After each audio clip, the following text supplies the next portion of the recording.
as I was studying this week, I have to say that I was so appreciative of this teaching that we're going to share today, and I feel so blessed to be able to share this very both fundamental and really beautiful understanding that comes out of the light of the energy of the reading of this Shabbat. Many of us know that if you look at the literal story, we are talking about the patriarchs, Abraham, Yitzchak, and Yaakov, who are seen, again, not just as physical forebearers, but more importantly, the spiritual foundations of the world. And there is the story of what's called the blessings. From this Shabbat, from this reading, is awakened the source of all blessings in the physical world, all blessings in the spiritual world. So this is clearly, for all of us, and I'm assuming that's all of us who are desiring for more and more blessings in our life, this is the Shabbat. This is the Shabbat when the sources of all blessings are awakened. So we want to understand, of course, how do we maximize, how do we change in such a way that we are able to receive not only greater and more blessings, but most importantly, limitless and constant blessings, as Abraham, Isaac, and Jacob, Abraham, Yitzchak, and Yaakov awakened. And that's, again, as we said, the foundational secret of this Shabbat, the blessings. So, as we've mentioned in previous lectures, there's really two realities within which people live in this world. Two realities. Everybody seems to think we all live in one reality, but it's not true. We all have there are two basic realities within which a person chooses or winds up living. We're talking about people who are already spiritual, have an awakening and understanding some way that there is this force we call the light of the Creator that can benefit us, that in our connection to that force, we can draw more light and blessings. But even for that group, of which I hope most of us are a part of, spiritual people who are awakened to connect with the light of the Creator, there still are two realities within which a person can live. The first is, I think, where most people get stuck, which is that there is the light of the Creator, and there are certain tools and teachings and consciousness that I can use in order to draw light from the endless source of blessings, what's called the light of the Creator, into my life. But it's a struggle. It's a struggle because that person lives in this world that is disconnected from the light of the Creator, where there is what we call good and negative, good and evil, etz hadat tov v'ra, but still fight through the spiritual tools, through the spiritual work, to draw blessings into this chaotic world. That's where most people get stuck, even spiritual people get stuck.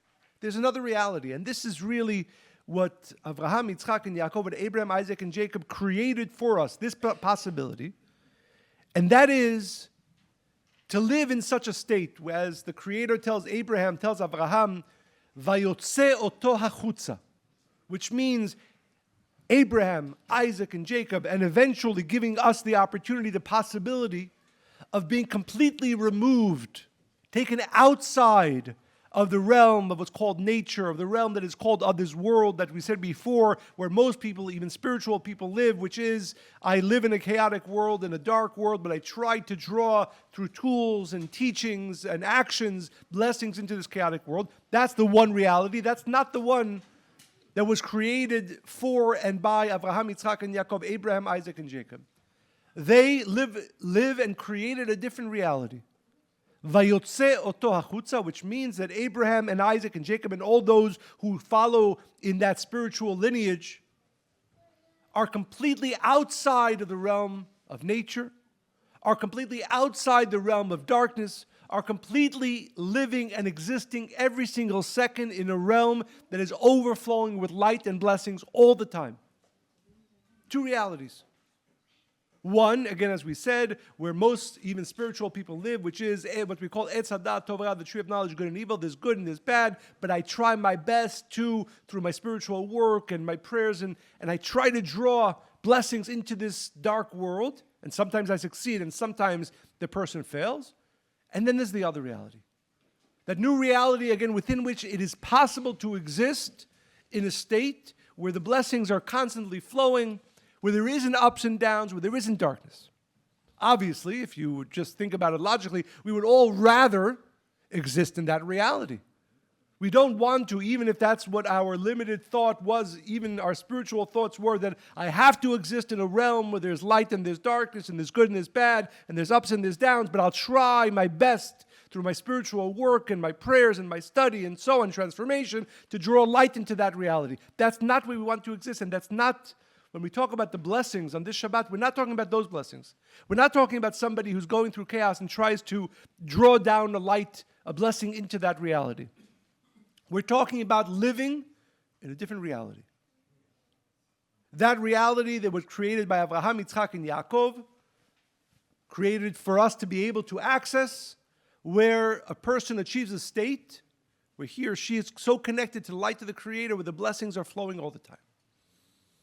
Once you understand that these are the two possibilities of our life, and even those of us who are spiritual get stuck in the first one, the question, of course, becomes what work do I need to do in order to bring myself to live more and more, if not ultimately completely, in that realm of Vayotze Oto Achutza, where I am living in a realm where the blessings are constantly flowing, endlessly flowing.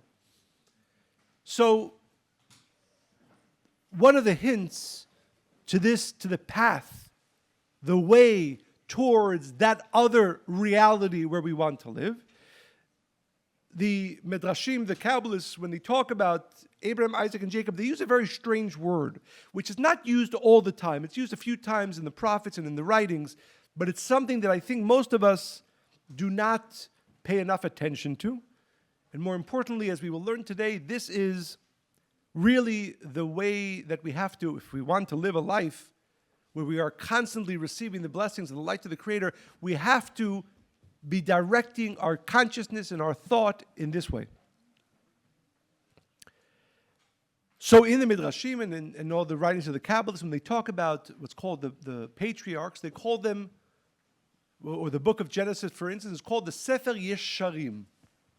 The book of, again, you can translate that word as those who were straight. Yesharim. What does it mean to be straight? Again, in a spiritual sense, not in this physical world. It says, the verse, Asher asa Elohim et ha'adam yashar. The Creator created man, created each one of us straight. Vehema bikshu cheshbonot rabim. But we involve so many other thoughts, we involve so many other ideas, so many other actions that we veer off what's called the straight. The way we were created. Each one of us was created. Asher asa Elohim et ha'adam yashar. We were created straight.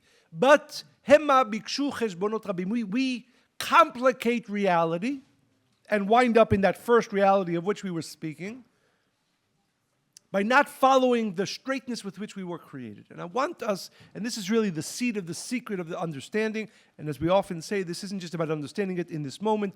If you truly understand this teaching, it is something you will be focused on every day, if not all day, at least 3 times a day.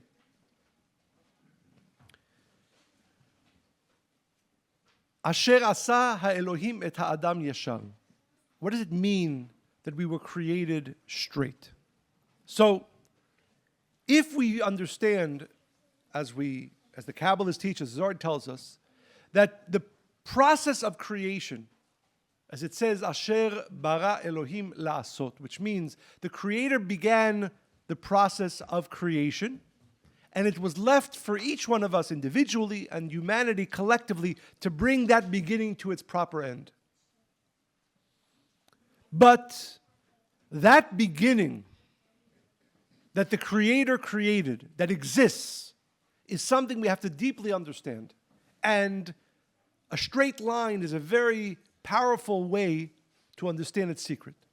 If two people are trying to draw a straight line, and for instance, I decide I'll be the one who starts the beginning of it, from point A to point B, and then I give it over to you, your job is just to continue that straight line.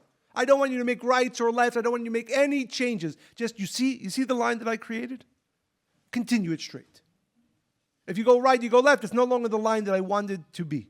Because I showed you in the very little, right, I can just write that, not even 1 millimeter of a line, you'll know where I wanted to go to the end. Okay, so we understand that when it comes to writing a line, if you begin a straight line and you ask somebody else to continue, again, I'm asking you to write a straight line. You don't go right, you don't go left. You hopefully continue straight. And then you have a straight line. The first part begun by one person, the second by the other. So what does that mean as it relates to creation? And this is, again, both a beautiful secret and a very important one. When the Zohar says, Asher bara Elohim la'asot, which means that the Creator began the process of creation and He left it to us to finish. He didn't leave us to finish it however we desire. He didn't say, go ahead and do what you will. He was very specific. I began a straight line, which means, and this is the secret, within everything, within every person, within every situation, there is an energy. And its energy is to go straight, meaning its energy is to continue to be on the path that is only connected to the light of the Creator, exactly what was in the thought of creation for this person, for this thing, for this situation.